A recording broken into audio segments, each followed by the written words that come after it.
وہ Bradford university کی degrees لے رہے ہیں، اور بریڈفورڈ یونیورسٹی سے جو پرسنٹیج ہے فرسٹ ڈویژنز کی وہ نمل یونیورسٹی کی زیادہ ہے۔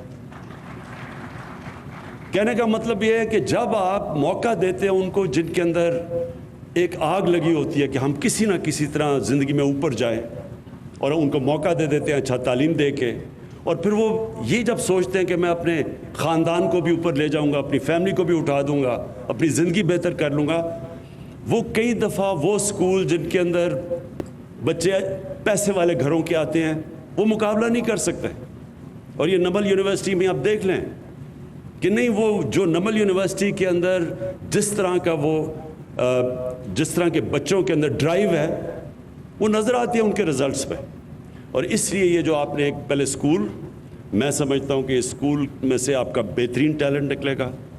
دوسرا جو یونیورسٹی ہے یہ بڑی ضرورت تھی یہاں سارے علاقے کے لیے کوالٹی کی یونیورسٹیز، یہ جو آپ بنانے جا رہے ہیں، میں آپ کو مبارک بھی دیتا ہوں، اور آپ یقین دلاتا ہوں کہ پوری طرح انشاءاللہ میں آپ کی اس پہ سپورٹ کروں گا ہر تک، اینڈ تک۔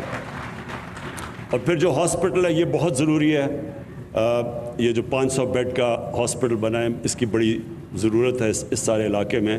آبادی ہماری بڑھتی جا رہی ہے، ہمارے پاس اتنے ہاسپٹلز نہیں، نرسز نہیں، ڈاکٹرز نہیں، تو یہ جو آپ پہلا تو یہ قدم ہے کہ اس علاقے میں ایک ہاسپٹل کی بہت ضرورت تھی، تو یہ جو آپ نے 500 بیڈ کا ہاسپٹل بنایا اور یہ جو شروع کر رہے ہیں آپ، اس کے لیے پھر سے میں آپ کو ریپیٹ کرتا ہوں کہ پوری ہم سپورٹ دیں گے۔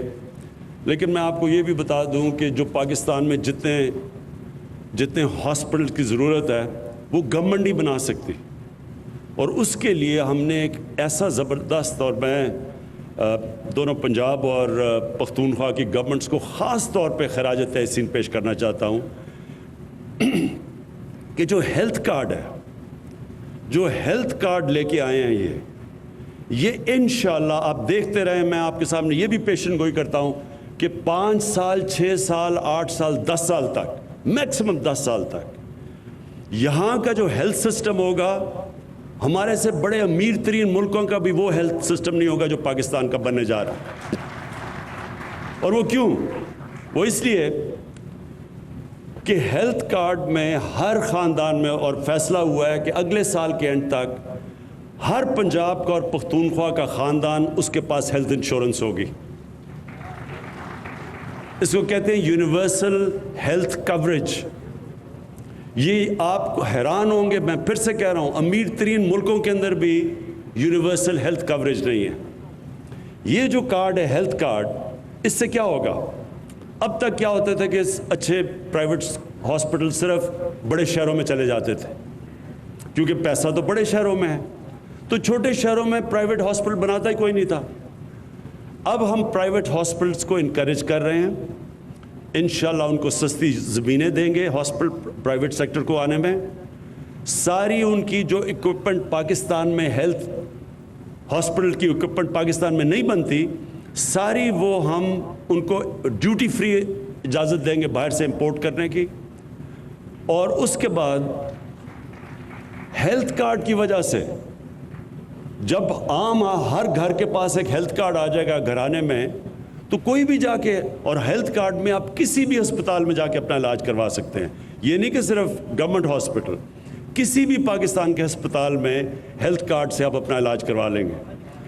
اس سے یہ ہوگا کہ غریب ترین علاقوں کے اندر جب سب لوگوں کے پاس ہیلتھ فیملیز کے پاس ہوگا تو پھر پیسہ کا تو مسئلہ نہیں ہوگا، تو اس سے انشاءاللہ پورا ہم اپنا ایک ہیلتھ سسٹم کھڑا کریں گے پاکستان میں، جو کہ سارے علاقوں کو کور کرے گا، غریب علاقوں کو بھی۔ اور یہ میرا ایک مجھے انشاءاللہ جب لوگ کہتے ہیں کہ کیا، میرے سے پوچھتے ہیں کہ آپ کے جب 5 سال پورے ہوں تو آپ کیا چاہیں گے کہ پاکستان میں کیا چیز ہوگی تو آپ سمجھیں گے آپ کامیاب ہوں، تو میں 5 سال کے اپنے بعد سب سے پہلے یہ چاہوں گا کہ ہم اپنا جو قرضے ہیں، جو کرنٹ اکاؤنٹ، جو ہمارے ڈیفیسٹس ہیں، ایک بیرونی خسارہ ہے اور ایک اندرونی خسارہ ہے، تو میں یہ چاہوں گا کہ یہ دونوں خساروں کو ہم کم کر کے ادھر لے آئیں کہ پاکستان اپنے پیر پہ کھڑا ہو جائے۔ جو بیرونی خسارہ ہے وہ تو آپ کو، مجھے سب سے زیادہ فخر یہ ہے کہ پچھلے 5 مہینے میں